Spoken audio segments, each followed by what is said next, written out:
So I finally watched AEW. Let's talk about it. Now, some of you might already know me as the guy who just started watching WWE a year ago, watching for the very first time, having never watched wrestling in their entire life, going on to become someone who never misses a weekly show, watches every PLE, and has been to several shows in person. I highly suggest you go check out that video, but if you are only interested in hearing about my AEW experience, you just need to know that even in my short time of watching pro wrestling, I do consider myself to be a diehard fan. I have nothing but respect for the sport, and at this point, I basically started dedicating my life to sharing this experience of my newfound love for professional wrestling here on the internet to you guys. I'm serious. I was streaming on Twitch for 3 years, playing XCOM and whatever random games I felt like playing, to now every single day of my life is dedicated to creating some sort of wrestling content, either on Twitch, here on YouTube, or on Patreon. And that's just because I've completely fallen in love with pro wrestling as it is. And I'm telling you all of this because I want it to be understood that I went into this AEW show, Double or Nothing, with a completely open mind and a desire to enjoy myself. There was no point in time where I was trying to critique it,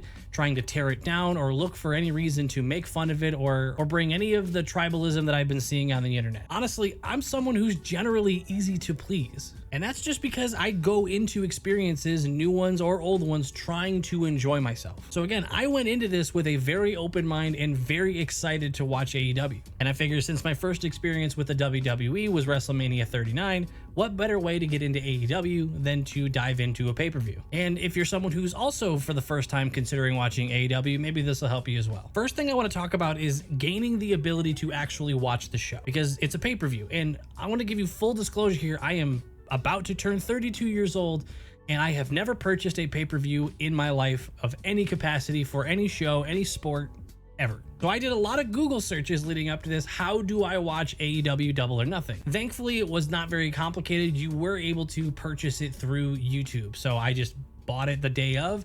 I bought it on YouTube, and I was able to watch it on my TV in my living room with no issues. Well, I say no issues, but the only thing that I did kind of find to be a little bit off was the price. Again, I have no experience purchasing pay-per-views, but $49.99 US dollars felt like a lot. I don't know how much pay-per-views used to be in the WWE when they weren't on Peacock. I don't know how much pay-per-views are for UFC or any other sport that does it that way. Honestly, the main reason that I was justified purchasing it was because I wanted to make a video on it anyway. But I could also make the argument that you don't need to make a pay-per-view your first show. You could just watch the ones that are on TV every week. So while $50 felt a little bit steep for me, that could just be because I was watching for the first time. I didn't have any investment, and it was just me paying $50 to take a stab in the dark. Really quick, at the beginning of the video, I mentioned that I had just gotten into the WWE and pro wrestling in the last year. So what I've been doing is over on my Patreon, you guys have been suggesting old classic matches that I have never seen before in my life for me to watch and kind of do like reacts and watch alongs to.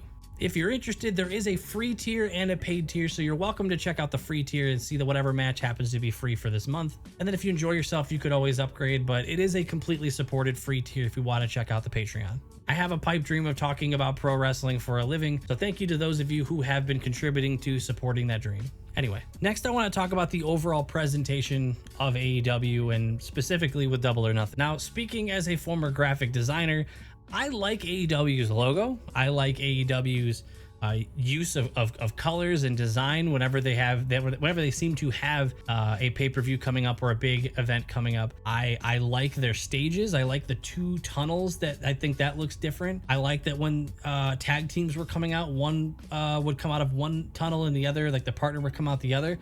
I thought those were some cool changes. For me, presentation is pretty meaningful. That's a big part of the experience for me. I like the giant poker chips and all that. I did feel like when the show loaded up, I felt like I was watching a premium live event. In terms of the camera work and the way, you know, the cameras and everything work during matches, it felt pretty familiar. It didn't really feel any different to what I'm used to watching every week on WWE, so nothing really stood out there. But the only thing that I felt like did kind of stand out in terms of presentation, I didn't feel like there was a ton of, I don't know, very iconic feeling entrances. And before you attack me and say like, oh, it's because you don't know any of them yet, I only bring this up because when I watched WrestleMania for the first time, I can immediately point out a few entrances that stood out to me as, wow, this is really cool.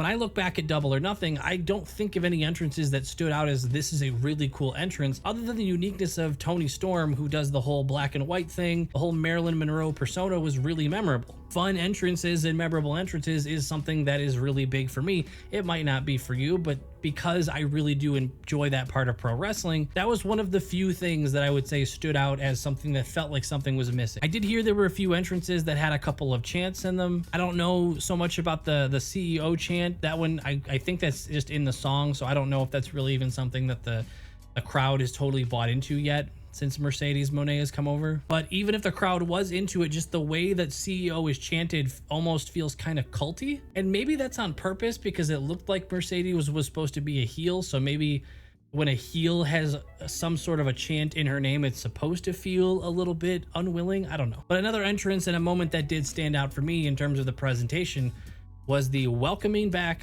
of someone who I'm recently made aware of, someone named MJF. And I'm gonna give it to you, MJF seems like he's extremely fun to watch. You only need to watch about 10 seconds of an MJF promo to realize that AEW takes an approach where just about anything is on the table in terms of what people can say on the microphone. Heck, even the announcers were completely swearing on the microphone. But MJF, man, that is a guy that just knows exactly who his character is. He is his character. I believe MJF is his character more than almost any pro wrestling character or gimmick I have ever seen. And all I saw was a promo. The sequence of the camera going through what I'm guessing is his house to kind of reveal that it's him coming out there, the crowd going wild. It was very clear that MJF is the guy that people were waiting to see. Honestly, after the show, the main thing that made me consider wanting to maybe watch another AEW show is I'd like to see some more MJF. I would like to see him in a feud. I'd like to see him in a match. He was so confident on the microphone. He had the crowd in the palm of his hand. He was insulting the crowd, but it didn't matter. They liked it. They wanted more. I'm probably going to end up looking up whatever feud CM Punk and MJF had back when they were both on AEW together, and I can only imagine what those promos looked like. So congratulations, AEW and AEW fans, and it sounds like he's not going anywhere according to his promo, because his segment for me was one of the most entertaining portions.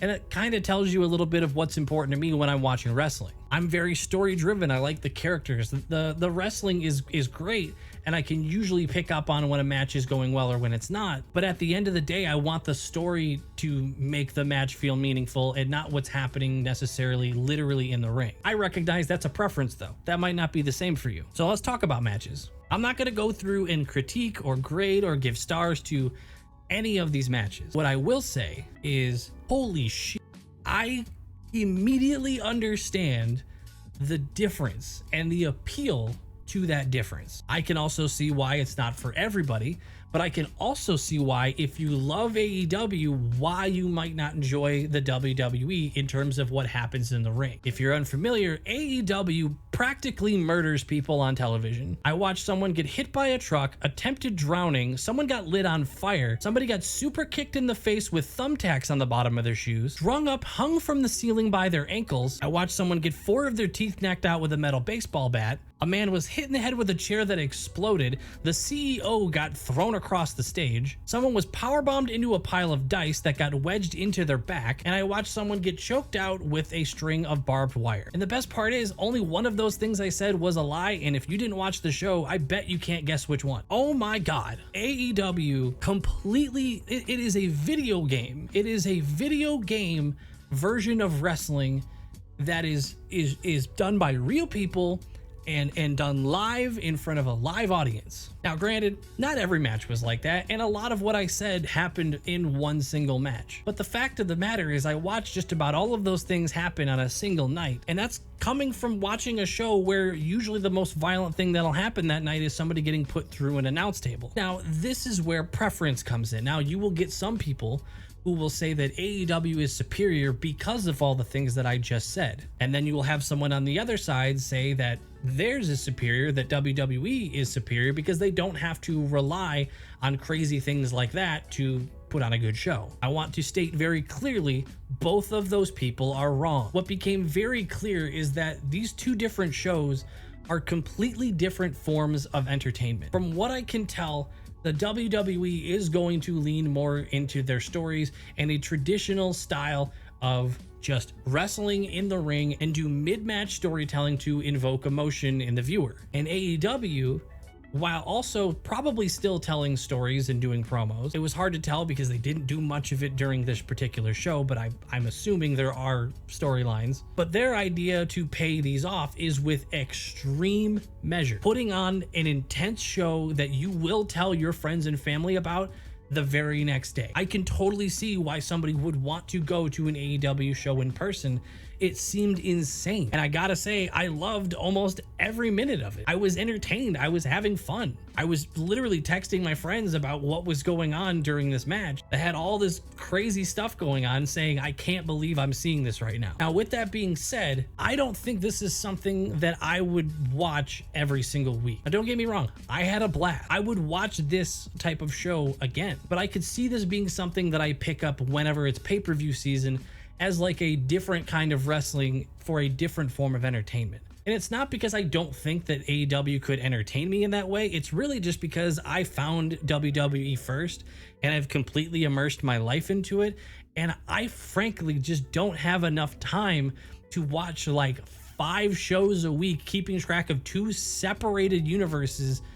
I don't think I could do that. But if I had found AEW first, I could see that, you know, that might be something that I would invest my time in and want to learn the stories behind. So again, am I gonna watch this every week? Probably not. But I'll tell you what, I had a good enough of time watching Double or Nothing that if something came out in a couple months that said, hey, whatever their version of their, you know, their WrestleMania, whatever their big show of the year is, I'm probably gonna watch that. I don't have a ton of critiques of the show, but I do have some critiques, complaints, or just preferences. We'll go with preferences because I don't expect them or want them to change for me, who just wants to enjoy the show differently. First of all, there was just too many matches, and this could be slightly influenced by the fact that I just watched King of the Ring the day before, which was a 3-hour show, 5 matches in and out.